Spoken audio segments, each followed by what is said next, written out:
and the rest of them seem completely unfazed by the fact that one of the cops just got shot with an RPG and killed. They're like, look, I know how you feel. Jimmy was a hell of a guy.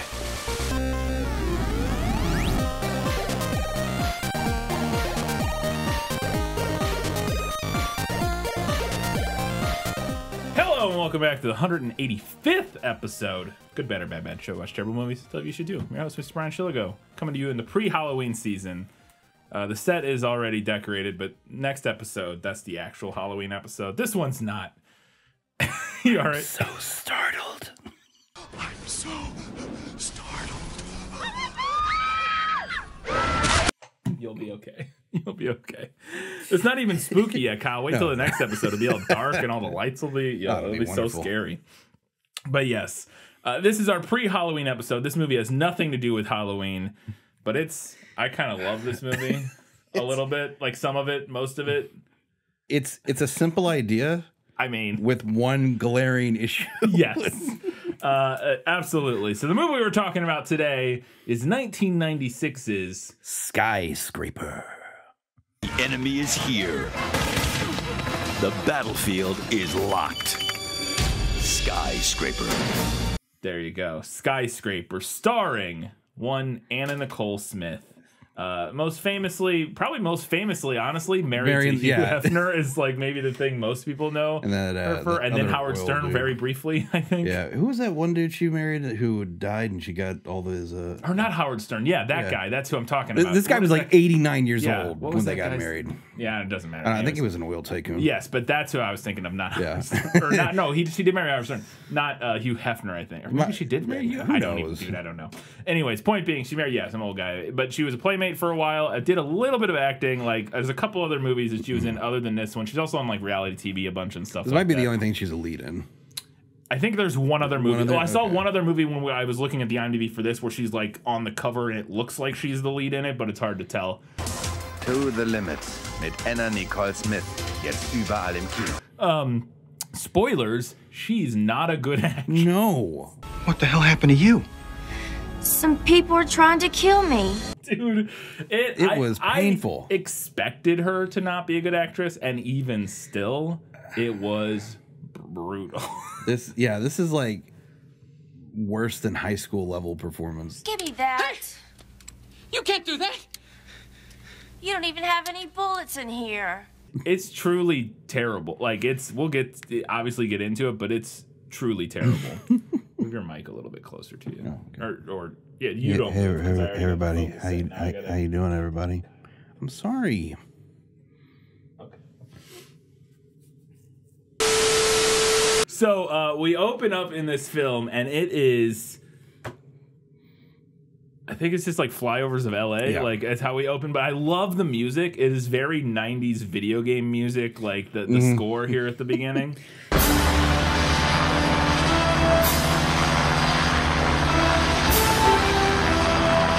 But we're flying over LA, and we're introduced to our main character, Carrie, played by Nicole Smith, and she's a helicopter like Uber driver, basically taxi pilot. I'm not gonna lie. Okay.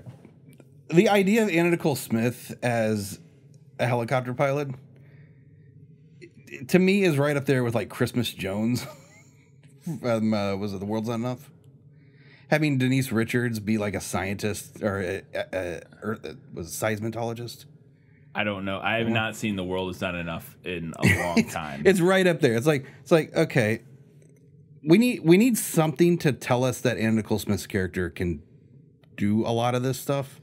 Well, that's the thing that doesn't make any sense to me, is making her a helicopter pilot means nothing for what the rest of she's doing in this movie. She flies the helicopter for the first 20 minutes or 10 minutes of the movie, and is never in a helicopter Arguably, again. You can say what it does is she is put into a situation where it takes the villain to a spot where the plot can happen. Yes. No, I understand. She's just there happens. Well, yes. She's there as an unwilling participant. Yeah, kind of like coincidentally. I understand why she's a helicopter pilot in the sense that, like, it's the clever way in which it gets her character involved in this plot and become part of this situation.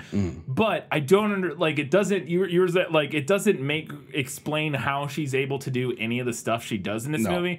Which there's only one other remotely they only try to justify it a little bit. One other thing and one flashback where her boyfriend teaches her to shoot a gun for 5 minutes and that's it. Now to be fair, she's not very good at shooting guns in this movie, even in the situation she ends up in.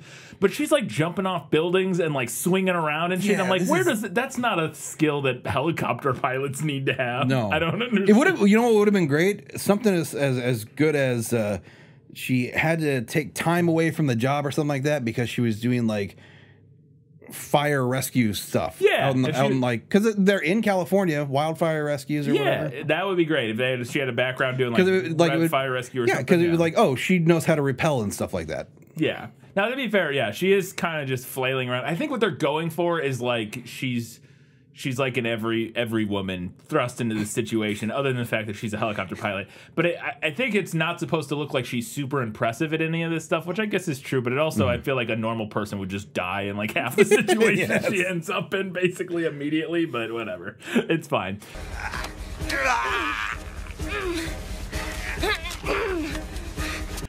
So she's flying around and she picks up somebody and drops them off at some building, and then they go down and they walk into some alleyway, and it's this guy meets up with a CIA guy because he says from Langley. He says my friend's in Langley or something. How are things at Zytec? Fine, Chief Mather. How was your flight from Langley? Smooth.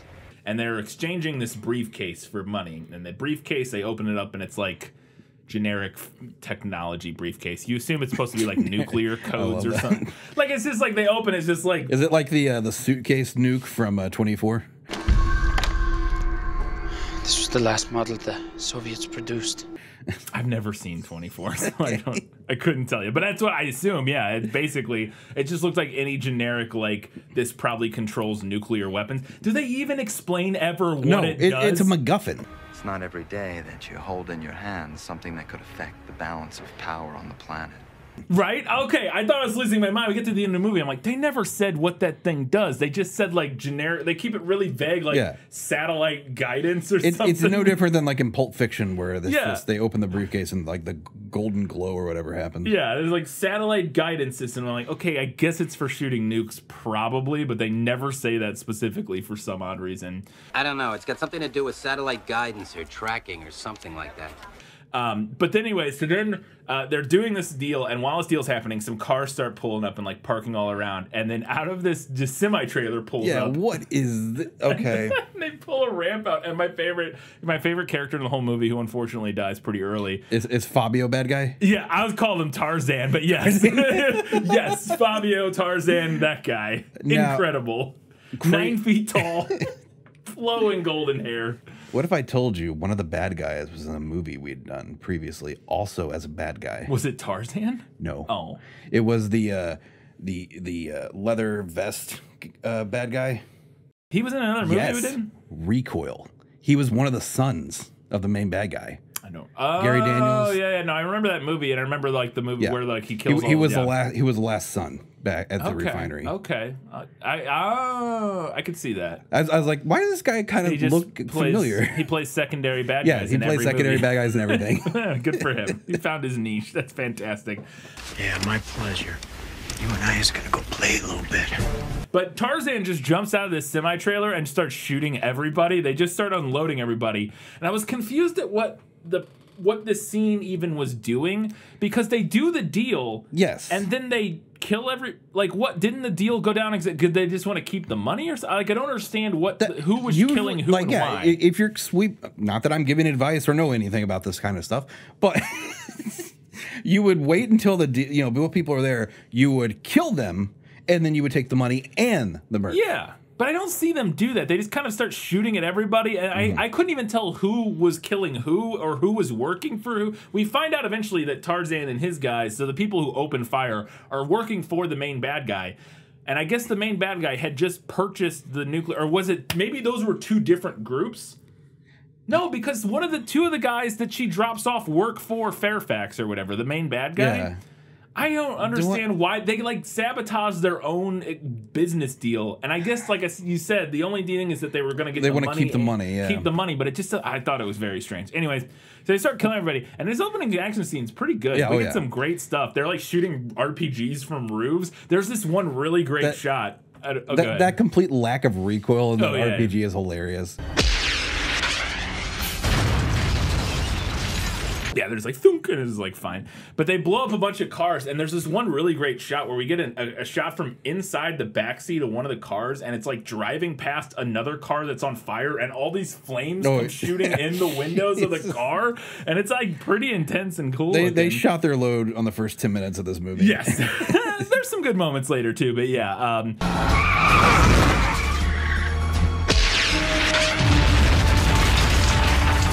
The other thing this movie does, and I have some notes about them later because I thought it looked weird, but there's actual squibs in this movie, which when this is filmed, like 90, what was Makes 90, sense. Yeah, 94 or something like that. Or a little bit before when digital squibs took over for everything, but I always love a good squib, and we get one of the great moments is in the car. The guy driving one of the cars gets shot, and blood explodes all over the camera. Like the camera gets completely coated in blood. I'm like, all right, let's go. And then the main guy, everybody else is dead except the guy who like initiated the deal or whatever. One of that guy, and he's trying to get away, and so he literally drives, which is so funny because they get out of that semi truck and they put that ramp down for literally no reason other than for this thing that's about to happen. They put a ramp down and then they all just hop out of the truck. They don't do anything with the ramp. And then, but this guy then reverses his car through the alleyway, up the ramp, through the semi truck into like a busy downtown LA street, and like lands on a bunch of cars and shit. It's a good opener. It's very good. I enjoyed it a lot.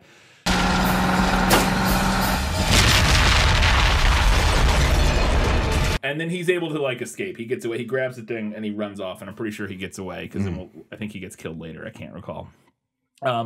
So then we cut, and this is where we get introduced to Nicole Smith. Did you watch this on YouTube? Yes. Okay. Well, then you missed out on a lot. Oh my! I don't know if you know because I. I'll put it this way: with the way things were cut, yes, I knew there was stuff. Yes, I went to watch just to see how much. Did you get the Skinamax version? Yes. So this movie that is the version that's not on YouTube is just softcore porn, Kyle. Anything you say, detective?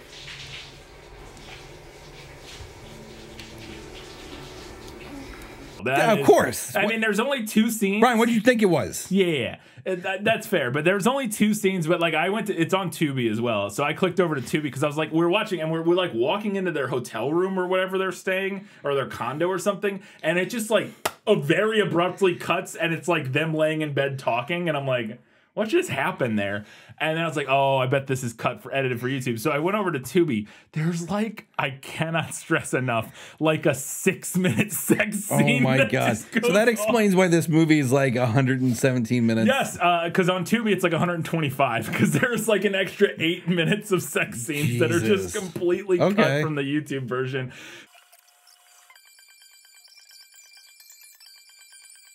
But it starts with her in the shower, and you have to go to the Tubi and grab that version, or these clips at least, just to censor it. Because she's doing this thing in the shower, which is so, nobody showers this way.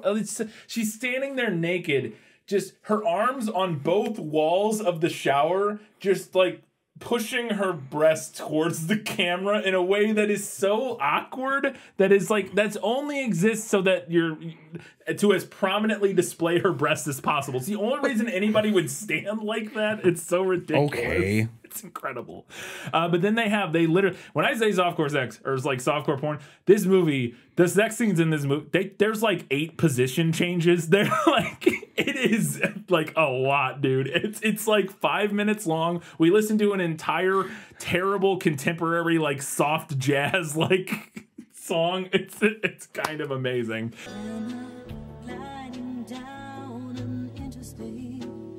And my favorite detail about this scene is they're fucking forever, Kyle. Forever. I must stress enough that they fuck for like ever in the context of the movie, because it fades in and out a bunch of times. They must have been having sex in real life for like hours, like at least an hour, if not more. And then he gets a phone call. I'm sorry, honey. This must be real important. I told him not to bother me. And he's like, God damn it, they interrupted our fucking. And I'm like, motherfucker, are you not done yet? It's been days at this point. It's dehydrated. It is so funny.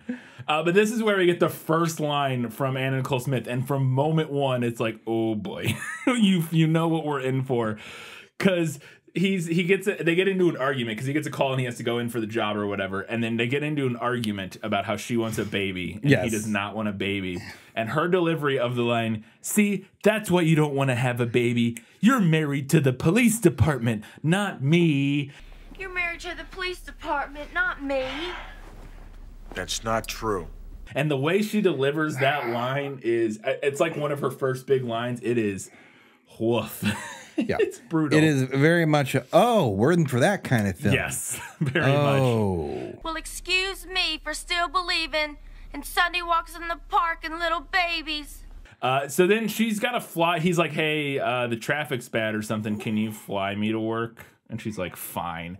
So then she's flying him to work, and I gotta talk about this scene. She's mad at him because they're arguing about the baby thing. So she's flying like crazy. She's like banking really hard and like whipping in and out of buildings, and he's getting like, he's getting like nauseous or whatever. And he says to her, I have to break down this line, Kyle. He says to her, it's a good thing you don't fly like you make love, or I'd be in trouble. It's lucky for me you don't fly like you make love, or I'd be in trouble. Well, if I did, we wouldn't be having this conversation. And then she says, well, if I did, we wouldn't be having this conversation. What does this mean? So in the context of the scene, they're arguing about the fact they just got done having sex. They're arguing and upset, or they're upset that that he doesn't want to have a baby, and they're arguing about that. Now she's flying crazily to like mess with him because she's angry at him. And he says, it's a good thing you don't fly like you make love, or I'd be in trouble. Shouldn't he say, it's a good thing you don't make love like you fly, or I'd be in trouble? Because she's flying like a crazy person. And he's saying, like, I think the implication of the scene is like, it's a good thing you don't have sex like you're flying right now, or else you might kill me, or something like that. Like, feels like what they're trying to go for. But the line, as stated, it's a good thing you don't fly like you make love. Well, what does that mean? Because so we watched them have sex for 8 minutes, Kyle, and it seems like they just had normal like sex. And so if she flew like she made love, it would be like a normal person having sex. What does that mean, Kyle? And why would he be in trouble if she flew like she had sex? Because I don't know, Kyle.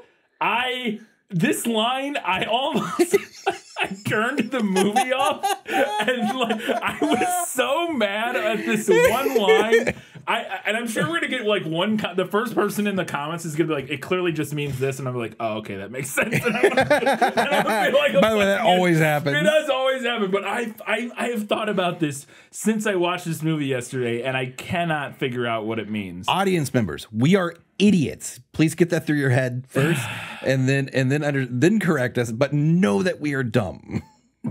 What a loser! Good. It's a good thing you don't fly like you make love, or I'd be in trouble. Well, if I did, we wouldn't be having this conversation.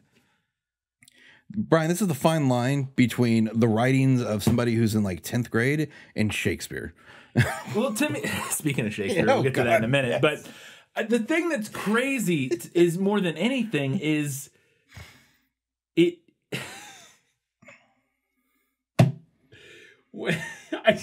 She says, I never mind. I'm sorry. I can't get over how this line just does not make any fucking sense whatsoever, because I don't understand what she means when she says, if I did fly like I made love, we wouldn't be having this conversation. Because does that mean she sucks at making love, and she would crash and they die? Yeah. That's what I don't know. I don't understand. Or that she would fuck so crazy that they would be having a baby. I don't understand. I don't get it. Sorry. Anyways, he drops him off at his work or whatever, and I love it. He's like, the way he delivers the line, "I gotta go," is so like, I think it's ADR, but it's half this movie's ADR. Oh, almost the entire movie is ADR. But yeah, he yells, "I gotta go" in the funniest way as he's getting off the helicopter. I gotta go. All right, fine, go. There's nothing more fun than ADRing somebody yelling. Yeah, because it never works. Close. Never even as close. This is the way I feel, honey. Why don't you understand? Because I want a baby. So then, meanwhile, we cut and we see some bad guys taking over this building. We don't know. Initially, I thought this was the tower, but it's not. It's a separate building, some like storage facility. Yeah, or something. And I don't remember. This guy also had a briefcase. So there's 2 briefcases thereafter, right? Yeah. Yeah, well, so they need 4 things. Yeah. They said this whatever this like guidance device thing is, it's 4 pieces, and they need all 4 pieces to combine them. And then some of those pieces seem making Voltron? Basically, yeah. And they said you have to have all 4. Some of the pieces seem to be giant briefcases, and some of the pieces seem to be just like a little chip. Like when in the facility, when he grabs it, it's like a little like, like silicone chip or something. And he's like, we got it. But then other ones, it's like a whole brief. I don't understand that. It just feels like they just couldn't make up their mind and just grabbed whatever prop they had at a given time. But they're breaking in this facility, and I love that they kill all security guards except for the last guy. Just happens to be an Asian guy who knows karate. What? It's just like doing martial arts against them, and he gets into this fight with I think it's the vest guy, maybe. And that guy just like punches his spine into powder. He just.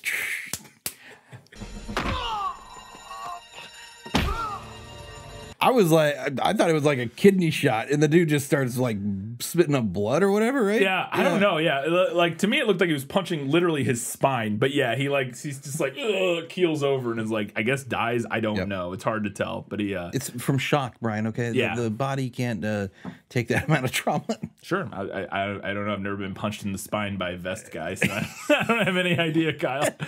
But then, so she flies off to do another job. Now she's picking up Fairfax, and Fairfax is the villain of this movie, and he's great in my opinion, other than his annoying ass quoting Shakespeare gimmick that they give him. I think he would be fantastic with a different script. I'm nearly a man, and if you prick me, I do bleed. I think he's still fun in this one, but it's not. He doesn't have a ton to do. Like, he's not super dynamic, but I think his performance is fun, personally. Yeah. Where you looked like you were about to say something. You have your hands prepped like you're gonna. So anyway, she's flying him. She gets a job to fly him to a building, right? Yeah, and I think this is where they go to the Hyatt Regency, like the restaurant at the hotel or whatever. I do enjoy how he's like, can never trust women pilots, and then he like starts quoting Henry IV. Yet hath a woman's kindness overruled. Henry IV. This is so weird. He's just a strange guy. But he's like, but if all of them flew like you, maybe I would be fine. Whatever. And then Anna, he gives a Shakespearean quote, and then Anna Nicole Smith is like, Henry IV, right? Like, okay, if I'm to believe that Anna Nicole Smith knows fucking Shakespeare, why shouldn't she know Shakespeare, Kyle? I mean, granted, she also Anna Nicole Smith. It's this character. I guess so. She's not playing herself in this movie. I'm not sure about that. Pretty sure. Some people are trying to kill me. She also might know Henry IV. You don't know that. She might be a big fan of Shakespeare. Who knows? But anyway, so then, meanwhile, her boyfriend gets a call because the alarm went off at that storage facility. So he's going to investigate that with his partner because they have like the alarms are going off there. Or whatever. Yeah, dude, this fucking scene. Okay. Yeah, so they get the chip, and he's going into this building and like finding dead bodies everywhere or whatever. And then he arrests one guy. He like he handcuffs one guy. He's like, he puts some handcuffs on, and then meanwhile his partner's outside getting fired at from the roof. Somebody's on the roof with a machine gun, and then after a minute, the woman, I think the bad lady, whips out terrorist lady, the rocket launcher and shoots his vehicle, and he is on fire, like all types of fire. And he's in an inferno. Completely engulfed. Like, completely engulfed in flames.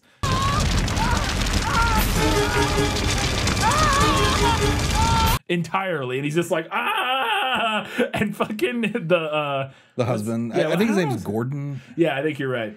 Comes running up and it's like, no, Jimmy, or whatever. Yeah, exactly. He's like taking off his jacket, trying to get in there. It's like, what, buddy? Hang on a second. Also, his buddy, which I guess he was fucked. He was dead already. Yeah, anyway. he did but jump he in falls the car. into the burning car. Like, that's the opposite place of where you want to go, dude. I don't think it would have mattered at that point with how much flames he had on him, but he does like back into the car that is on fire, which was very funny.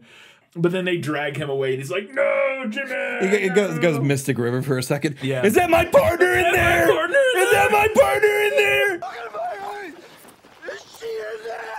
there? Exactly. He gets fucking barbecued though. It's great. But then I love, so he gets back to the precinct because they're gonna interview they like have to interview the guy he arrested, and that guy's like being a shithead or whatever because he just does it. He's like all the villains are like varying degrees of European. Yeah, we're doing kind of like the Die Hard thing where they each have kind of like distinct accents. You don't have the balls. Neither did that pussy partner of yours.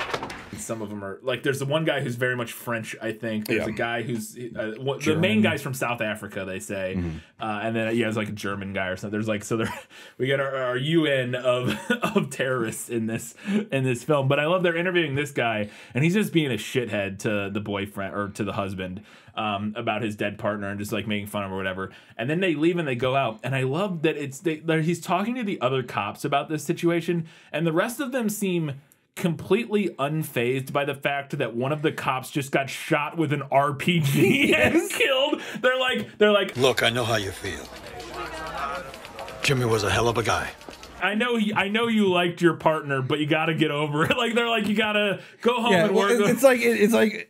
And this happens so many times with these movies where like a partner dies that the LAPD is just like, all right, Bad 1726 is down. Let's go ahead and move the next one up the assembly line. Yeah, I was like, if in real life in 1993 a terrorist organization had murdered a cop in downtown LA with an RPG, it would be like a national incident. They had the North Hollywood shootout. It would be it would be like the biggest news event of the year, and the cops would go to war. Like, I love they're all just like, nah, you know it happens. Like, I'm sorry about Jimmy. It's a fucking shame. Yeah. Thanks. It's just like, it happens. You get one of our guys gets RPG'd every week. I don't know what you're complaining about. It's just so fucking funny. I love it so much. But they explain at this point, we get a conversation about how the thing they have is a satellite guidance system. And then this is where Fairfax meets up. She drops him off at the hotel. He goes into this like restaurant that is empty, and he meets some guy to get another piece of the thing. Or whatever, and he makes the purchase, and then just immediately kills that guy. Yeah, they shoot him out of a window. Yeah, so many people get shot out of windows, and we get pretty good actual it's real good stunts. Yeah, I am shocked at I don't know who did the stunt stuff for this film. Fantastic really good work. Yes, because they did because they're like doing these aerial shots, right? Yeah, so they're like there with either a crane system or possibly even a helicopter with a stabilizer. Depends on which part you're talking about. I think all the helicopter stuff is in a helicopter. This one I think was the crane stuff because they had different angles and stuff like that. For like But like the way that they did the descending wire shot, just looked really good. Dude, all of the shots where people fall off buildings look great in this, like really fucking good. And I was like, wow, this is pretty impressive.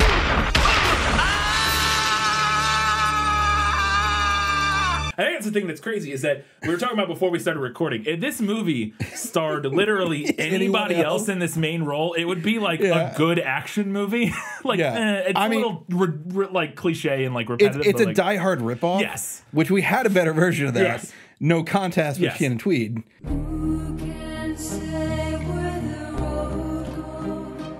And like you could, if we had her in this situation, she'd be killing it. Yes, or we talked about if Pam Anderson was playing this character, like if you wanted to do a similar like Playboy model, like kind of thing. Like she was good in Barbed Wire. Yeah, like she knows great in Barbed Wire. Yeah. Don't call me babe. Yeah, if you had her in this movie, again, even though it's derivative, it's clearly just Die Hard. Some to the point where some of the scenes are literally just like direct. Yes. We'll get to one in a minute here. This is like a direct rip of a Die Hard scene. Now I have a machine gun. Yeah, but like if you had her in this movie, like Pam Anderson in this role, like it would be a great, if not derivative, action movie. Yeah. As is, it is a great action movie with like one of the worst lead performances you will ever see. It's incredible. God. I love it so much. So they again, so he shoots this guy out of the window. Then meanwhile, one of the terrorist lady sneaks into the police station and murders the guy in custody. That they have. Yeah, she just walks in somehow, and they're like, all right, whatever.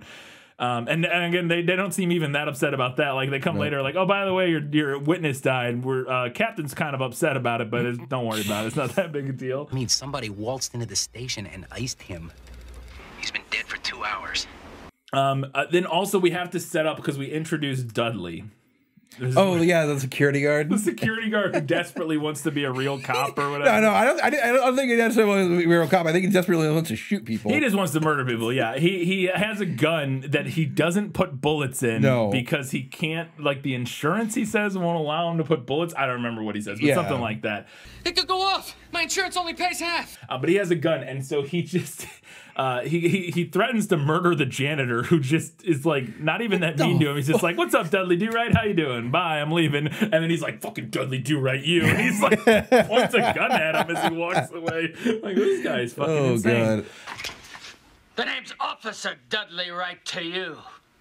So, anyways, he'll become a little bit important later. So then she takes them to the next building.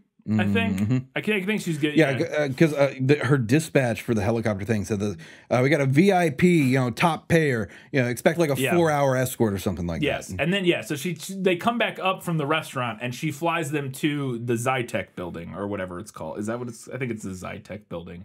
So the main tower where it's the Nakatomi Plaza of this movie. And she lands there and they break the antenna off of her helicopter so she can't leave. I don't understand why they do that, but or maybe so they don't know, so there's no transponder. Or no, they do it before they leave the.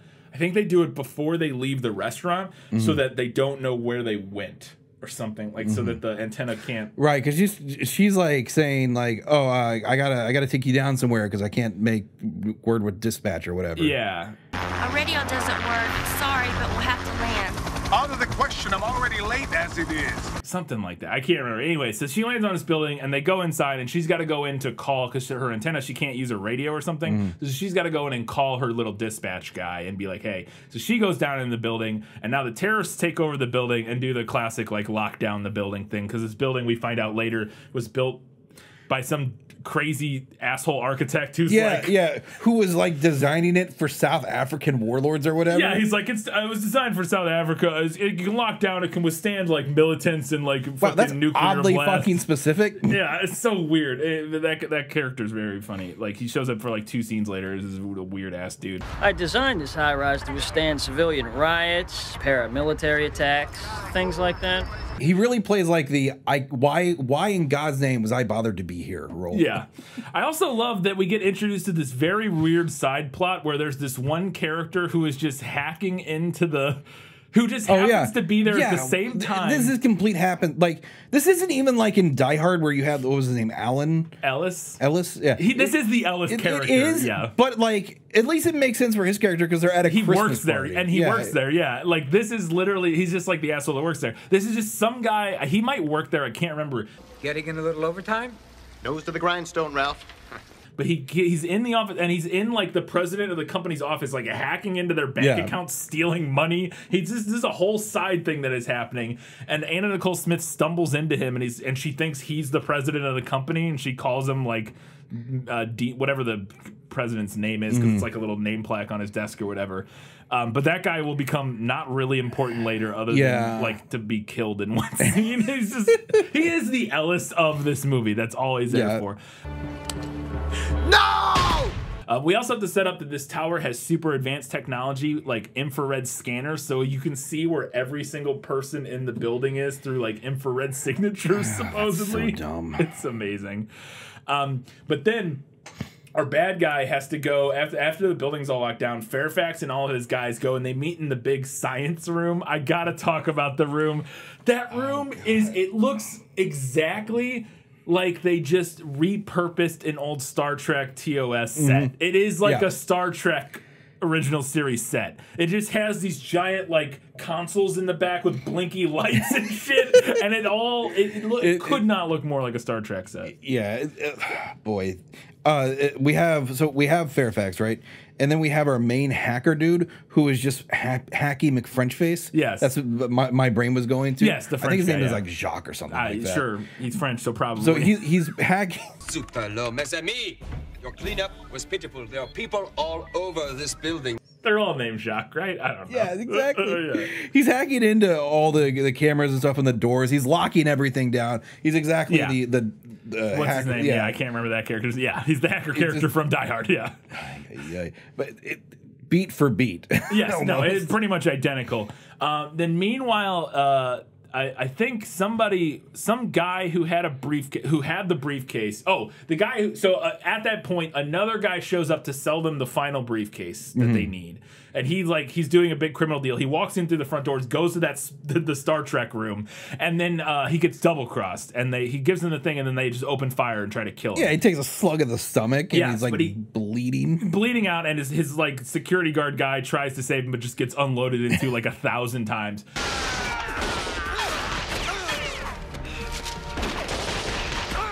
But the main guy, or the guy who had the briefcase, gets away with the briefcase, and he's like running up to the roof and just stumbles into Nicole Smith. And I love, she's like, "Who are you?" And he says, "Who are you?" And she goes, "I'm a helicopter pilot. What happened?" And because he's just, jeez, who are you? I'm the helicopter pilot. What happened? How oddly specific. He's just covered How incredibly in blood. convenient. Yeah, he's just covered in blood.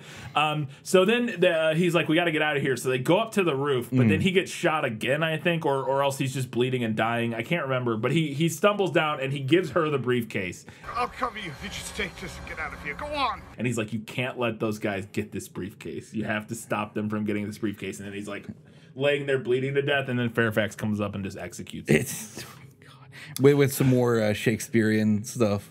The end of life cancels all bans. Right? Doesn't he give him a Shakespearean? He does line do before some he shoots him? Shakespeare, but then my favorite part of their interaction is he comes up to shoot him, and the guy's laying there, and he goes, "Fuck you. Later, baby." "Fuck you." And Fairfax goes, "Later, maybe." And I'm like, wait, hang, what? What? You mean after you shoot? What? I don't understand. Okay. Right, did you just threaten to file his corpse? Like, what is happening here? That's weird. I don't like it. She tries to get into the helicopter and doesn't, I guess. I think it can't fly because of the antenna thing or something. I don't know. Whatever. I don't know. It flew there without it. Yeah, you're right. I don't know. There's some reason she can't use the helicopter. So then she goes and she jumps down a window washing lift. It looks like she's just jumping off the building initially. She's dead. Yeah, you're like, oh, she just killed herself because she just jumps off of this thing. But she lands in a window washer lift, and then a guy shows up and he's like about to find her. Like it's the vest guy, I think, with the machine gun, and he's about to find her. So she straps into like a harness thing, and then just jumps off. Okay.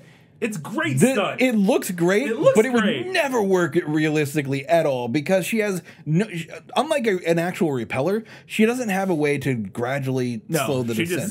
So the second it hits the end, she would snap in half. She would fold. Yeah, fold in half backwards. Yeah, absolutely.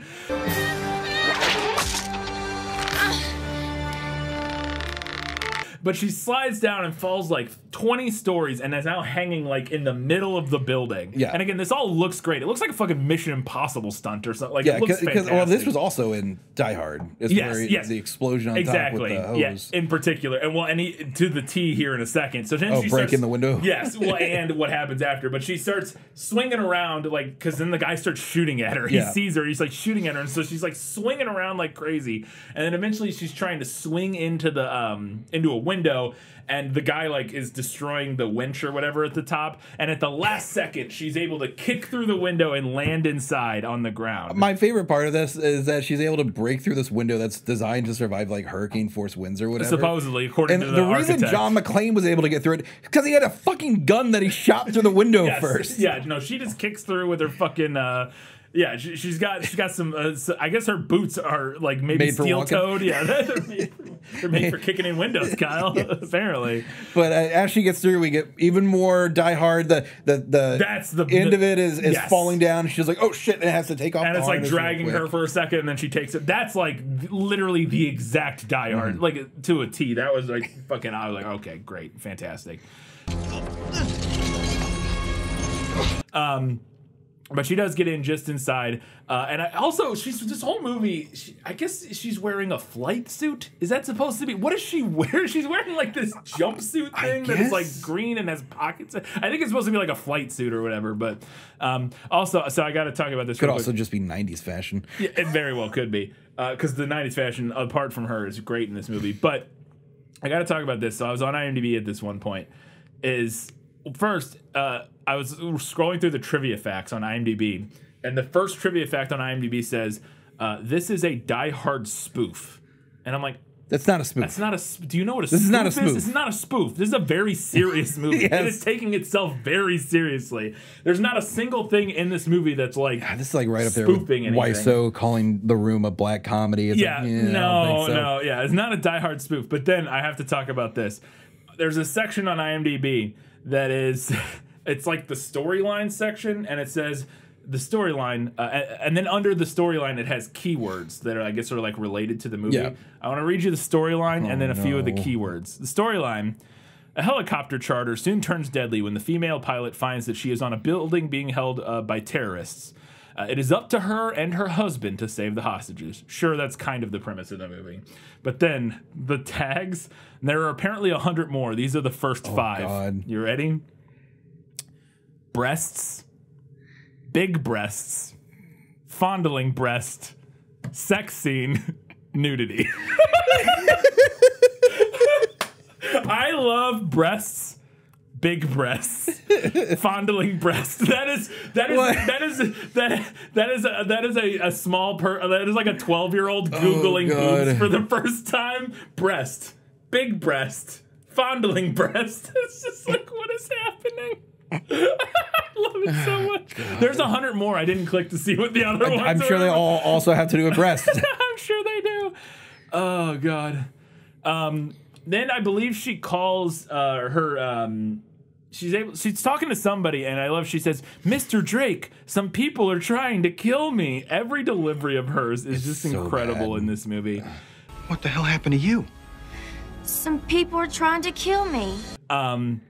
Then as she's like, she gets back down into the building now, she runs into some random guy and drags him onto the elevator with her, like to like get away, and then he starts hitting on her. He's like, "Hey babe, I like the way you grabbed me," or I don't know, he says some dumb shit or whatever, and she just punches him in the stomach. Oh, I don't like those zippers. And then the elevator goes, and they know where she is because they see her infrared or whatever. Yeah. They're like, she's on this elevator. So they send, I think, the vest guy or whatever, or maybe it's somebody goes up there, and the elevator opens, and the person just unloads into the elevator and kills the guy that was in there, and she's just gone. Yeah, what? And apparently she just left the guy there, and he didn't try. She climbed out of the top of the elevator, and the guy was like, "Nah, I'm staying here," and just died. I don't know, because we did not see what happened with them. She just left, and he got murdered, which was great. Then, I got to talk about this. There's a great moment. So then we get the investigation. The boyfriend now has gone to investigate the murder at the hotel, the restaurant where he got thrown out. And it's a little detail. The scene's not that important. But they're like looking at the body on the ground. And then in the background at this hotel, there's a bunch of tables like next to the pool. And there's just a bunch of old people like watching this, because it's clearly like not extras. They like... If this was a real crime scene, they would not have people that close to them. Now, was there any speaking parts here? Those people? No, in the scene at all. I don't remember. Because if there wasn't, it wouldn't surprise me if they were just like, yeah, just clear this stuff off. We'll have people and make it look like it's, you know, like normal day or whatever. Go check around front. Okay. hot for this BS. I don't know. I think there's speaking parts, but I can't remember. But it's just that they would not have people that close. There's a body laying on the ground right there, and these people are like having lunch like 5 feet away in the background. It's ridiculous. Oh god.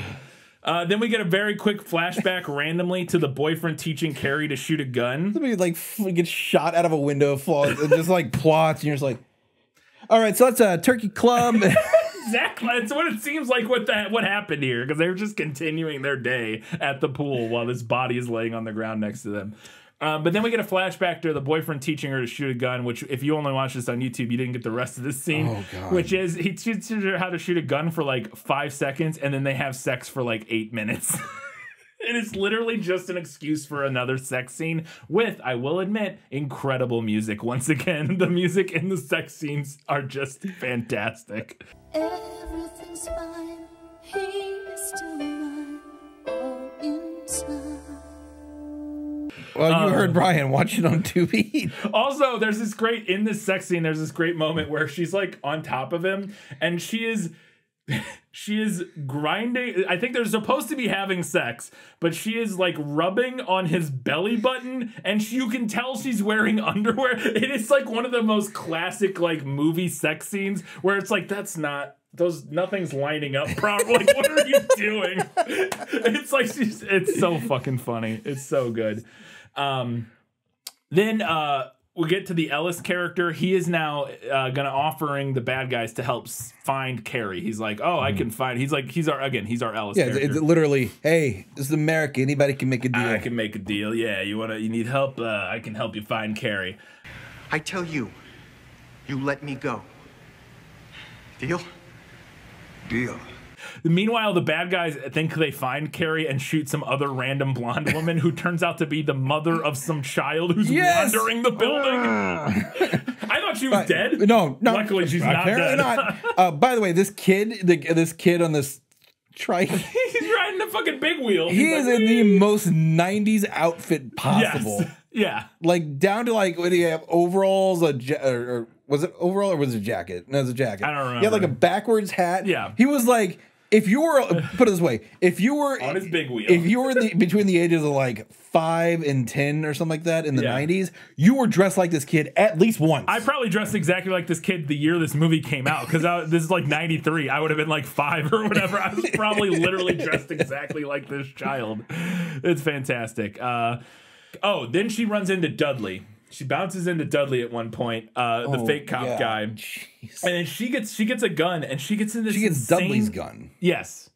that's right. And she actually puts bullets in it. She demands the bullet. So he hands him over. Yeah. She loads. How many bullets does she load into the gun, Brian? I don't remember. 6, I would imagine. 6 or 5. It's a revolver. It's either 6 or 5. Yeah. How many times does she fire it? 1,000. Yeah, she fires like 12 shots. So does the bad guy, to be fair. He has a magazine-fed pistol, but he also shoots like 1,000,000 times. And I love, she just runs around with the gun out in front.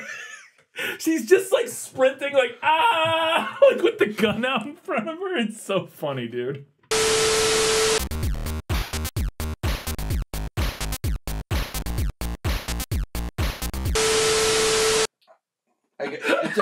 Everything about it blows my mind, because like you couldn't get away with this in modern day movie like stuff. Like they straight up teach you, like, unless you're aiming at something you want to shoot, you're always down. She's just like this around every corner. Yeah, just running around with the gun everywhere. It's fucking amazing. And I love as they're if you're working behind the scenes as like a grip or something like that, you're like, those are blanks, right? You kind of hope they are, yeah. But she's running around shooting her, and my favorite thing is as they're during this whole shootout, it's like bombs are going off, or like everything they shoot explodes. Sparks everywhere. What? It's like, what is happening? It's fucking amazing. Oh my god. But she just runs in circles with this gun, just shooting everywhere, and Tarzan is shooting at her with like infinite bullets. But eventually she runs out of bullets and like tries to hide, but he finds her and he's about to shoot her. He's like, "You're dead." But he gets shot from behind by Dudley with another gun from presumably out of his ass. I think she might have dropped her gun and he picked it up, maybe. Maybe. I don't know. Because I think it is the revolver, but boy, the bloodlust in Dudley's eyes. He's so psyched to have murdered somebody finally. He's so thrilled that he got to kill somebody. Man, he loves it so much. I did it. I did it. Oh boy, here I go killing again. Then we get back to the little kid, and I cannot get over... we saw him a couple times, I think, to this point in the movie, but this is the first time we see him, and he's riding around in his big wheel. Was this even Nicole Smith's son? Because like he might have been around that same age at the time. What's your name? Billy Ray Johnson?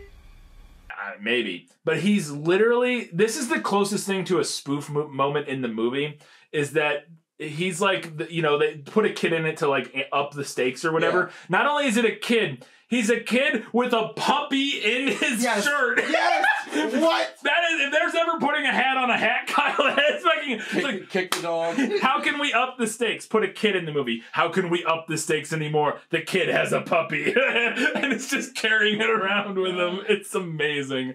Oh my God. But she finds the kid and she's like, we gotta hide. She's like, she grabs him and the puppy and she's like, we gotta hide. And they hide under a desk in a cubicle. And the bad guy walks into the same cubicle with them and looks under every other part of the cubicle other than like the corner they're in and then just leaves. Like, good. Fantastic. Fantastic. They're not here. Let's go. So then she calls them up and she offers to turn over the case because I think they make an announcement at this point that they're going to kill like one hostage every 5 minutes or whatever. Whenever they get into the negotiation with the police chief or whatever, or the negotiator, the hostage, that's probably my favorite part. It's the most charisma from our lead bad guy because he's literally just bullshitting to buy time. Oh yeah, that's great later. So fucking incredible. Yeah, that's in a few minutes here. We'll get to that. Yeah, that's when he's on the phone. Yeah, that part's good. We'll get to that in just a second. But here she calls the bad guy on like the phone. It's like, hey, I got the briefcase. Let's make a trade or whatever, so you don't kill the hostages. And I'll make you a deal. You release the hostages, and I'll tell you where I've hidden the case. And he goes, where are you? And she goes, I'm where it's hot. I'm where it's hot. And they're like, what? And then they look at the infrared thing. She lights a trash can on fire.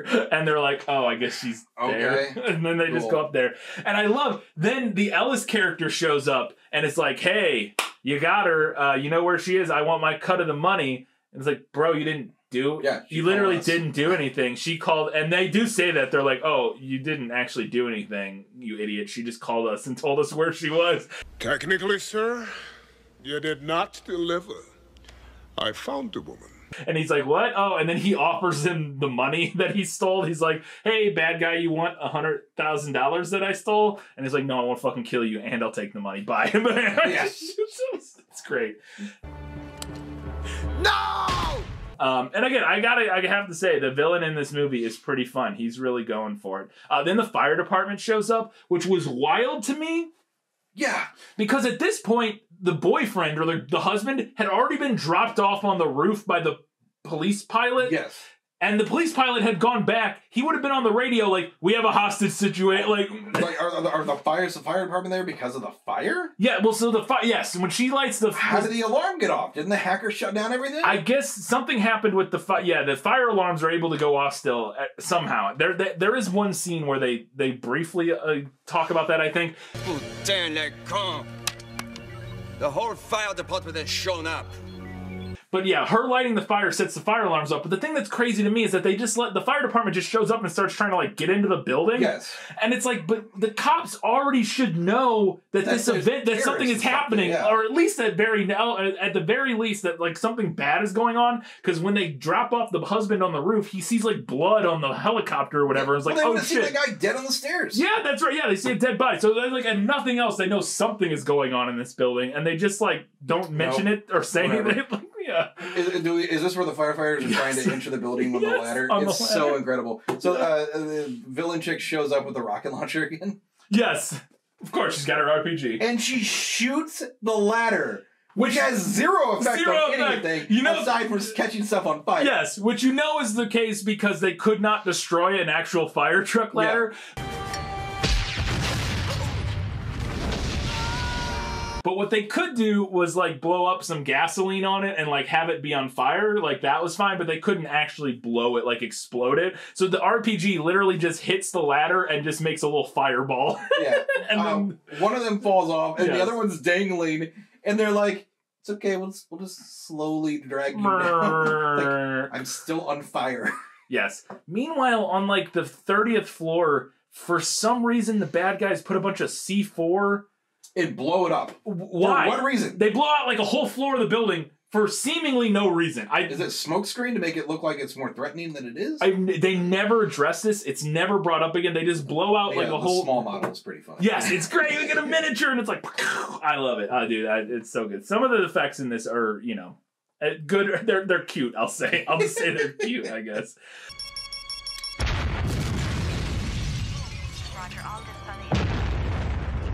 Then the building designer who we mentioned earlier shows up and is like, "You're fucked. You're never getting in there. I designed this thing to be a fortress." How the hell do we get in there? Well, basically you're fucked. And this is where we get the thing where he starts talking to the bad guy, Fairfax, starts talking to the cops, and where he gets his whole fake speech about why they're there. It's which so is good. also straight out of Die Hard. It's so incredible. So like they have the whole like speech and stuff, and then Jacques, our hacker dude's like, People's Liberation Front thing. Okay, let me get the right gets the notes, yeah, and he gives them the notes, and he starts giving this big speech about how they're like some liberation paramilitary group who's there for freedom and like because the government or whatever, and it's the same idea in Die Hard where they're faking like they're a terrorist organization, but really they're just stealing money basically. Yeah. The government is evil, and we are willing to die for our cause. Whereas in this one, they're stealing the nuclear, which we don't know what their plan is for that. If he's just gonna sell it or like what their whole goal is. But yeah, they're there to get that satellite guidance system or whatever. But then so Carrie ends up getting captured after this. She gets grabbed by them. Vest guy assaults her a little bit. Yeah, it's not great. But then she does get a great scene where she. I love the cut and the YouTube version of that because it literally it goes from him like putting her over the table. Oh, okay, yeah, that part to him like looking like he had his fucking dick shut off. He does, yeah. She doesn't shoot him in the dick. I don't know what. And the thing that's wild too is that she's wearing all her clothes, including underwear. He's wearing all his clothes, seemingly. But I think anyways, does it? I don't know. When we come back, she's not. She is though, and I watched the Tubi version. Okay, she's not sure. She's topless. Yeah, she's topless, and he's mainly just like touching her boobs in the. I don't know. Anyways, but point being, he gets shot out. She shoots him out a window, and he does an incredible fall onto a car. Yes, it's incredible. He's like, and then they see this. They see that. This is why I love the villain in this. Yes, because they see that their buddy falls down as well. There goes Johnny Hill. Yeah, and our guy gets on with the police chief and says, "We will throw another hostage to his death." Now you see I'm serious. Any more threats against us, more hostages. Like, boy, way to take some lemons and make lemonade. Yeah, it immediately spins it. It's great. And then I love, as he's talking on the thing, his last line, "So what I want to say, Captain, is don't fuck with me." So what I want to say, Captain, is don't fuck with me. The way he delivers that line is so good. Yes. He's amazing. Then the cops get into the building and they're like crawling through the vents to like ambush them, and then her walkie-talkie starts going off, and the Jacques starts like shooting them or whatever. He gets one of them, and then the rest of them are getting out. There's like 3 of them in there, right? Yeah. So they're like going through like these archives, this archive room. Yeah. I think that's what they're right above. 2 of the cops get out with their guns ready to go. Yeah. Another one's stuck in there and just gets fucking killed. Yeah, because he gets shot in the leg, the third guy, and he's like struggling to get out. Where'd those other cops go? I think they're in a different room. But like they don't even try to see get them again. Yeah, I know. They don't even try to get to like help their friend who's stuck in the vent. They're like, nah, fuck it. If you can't get out of that vent on your own, you're fucked. But the scene where he kills that guy in the vent's pretty funny because he shoots him in the leg and then he starts walking and like shooting at the ceiling, and he's like, "Oh, you're shorter than I thought," because he like misses him. Short guy. And then he starts slowly making his way, and then he shoots him, and the vent goes silent, and then blood drips on it. That's a pretty good little scene. That's a pretty good villain scene. I thought that was fun. I thought that was great. Like we have this moment of tension, and then we have like, oh, now the cops are the SWAT team's gonna get at him. And now there's two of them. They're not in the vent anymore. And nope. Never see them again. Gone. Never see them again. Meanwhile, the husband is in the basement, and he's fighting somebody. And Nicole Smith has gotten away at this point, and she stumbles across her husband, and her husband's about to die, like he's about to get his ass kicked, and she shoots this guy in the back 2 times. And apparently this guy is his meat is very bullet meaty. Absorbing. Very meaty. Yeah, absorbs bullets. Very lucky she didn't also kill her husband in that, because he shoots right at him, and the bullets, luckily, we don't get any through and throughs, shall we say, because the guy just stumps over dead. But this is what I was talking about. This scene in particular, and there's a couple other times in this movie where the squibs go off, and it looks like just water comes out. Did you notice that at all? It did seem off. There's this scene in particular. Look at the scene where she kills the guy fighting her husband. I swear it just looks like water coming out instead of blood. I was like, wait, what is happening here? It looked very strange.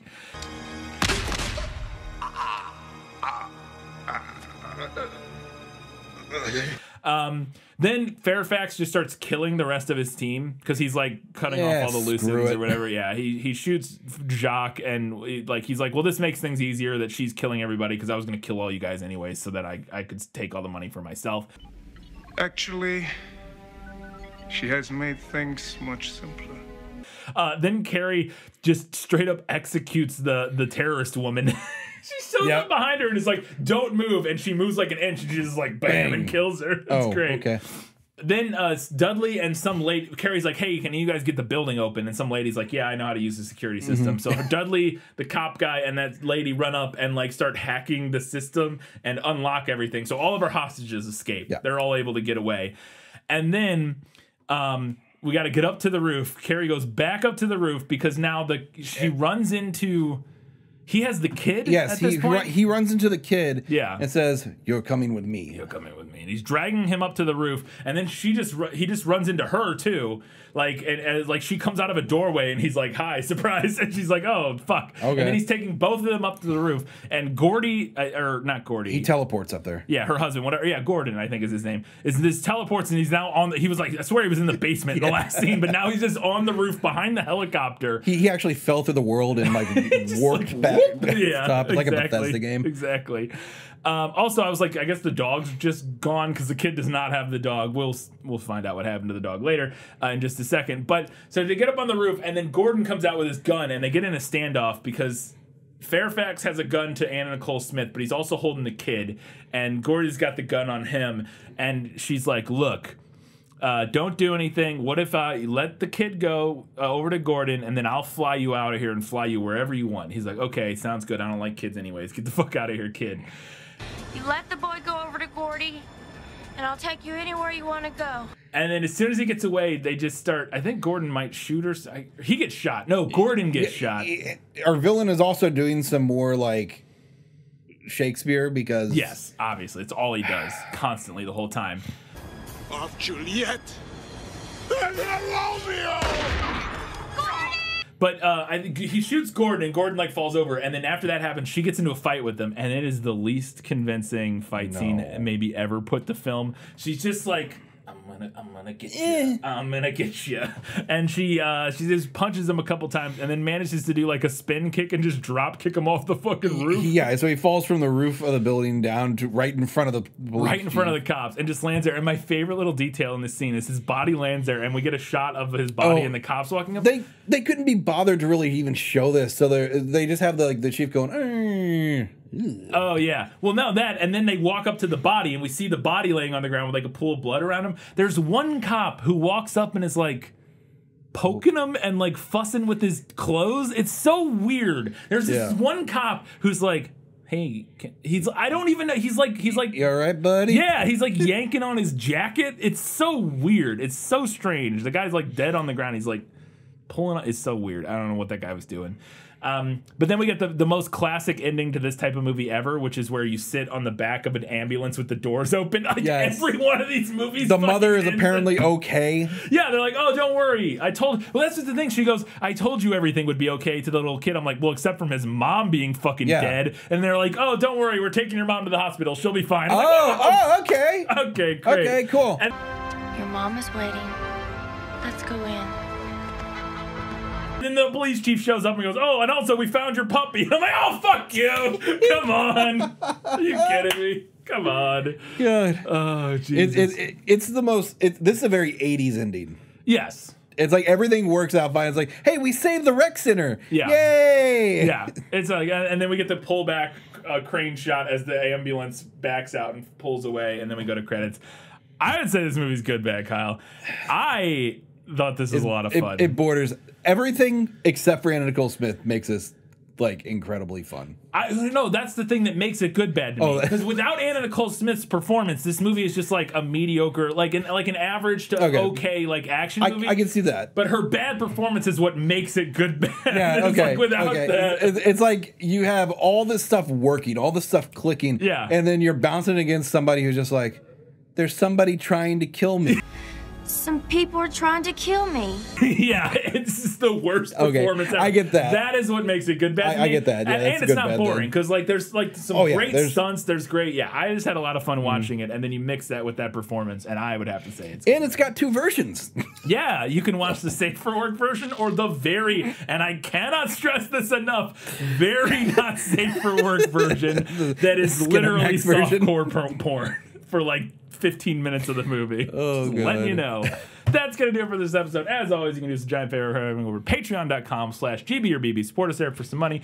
We have a new thing going where we're for $5 a month and up, you get access to bonus content every month. We're putting out a new little mini short, a little GBorBB short where we watch something, you know, under 30 minutes. Last month we did Mr. Delicious.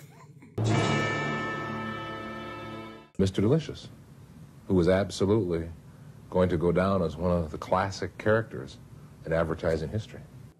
How do we ruin a franchise? Yes. To me, it didn't, but man, it did not help. It did not help. Where we talked about a failed marketing campaign for a regional roast beef chain. If that sounds weird, you're right, it is. Because it's.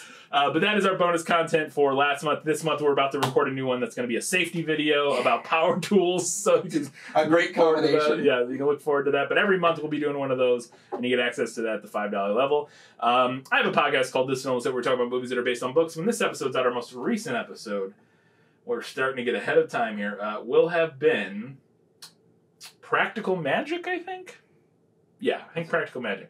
Sandra Bullock and Nicole Kidman are witches. It's a 90s movie. It's like I don't know. It's based on a book, apparently. Okay.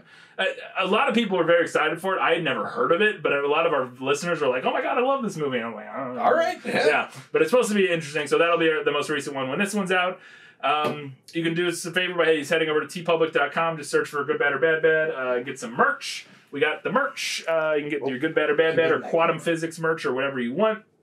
I don't think there's anything else. It's hot. Yeah, it is very warm. It's warm in here. The air keeps running, but it's still hot. Like if Brian's already like dying. I'm gonna die. The next episode, I'm gonna die of heat stroke. My costume for the next episode, I'm gonna fucking die of heat stroke. Is what's gonna happen. But yes, that's it. Until next time, keep watching movies, especially Skyscraper. Yeah, just don't watch it with your parents if you watch the Tubi version, or do if you guys are weird. I don't know, whatever you're into. I'm not judging. I'm judging a little bit.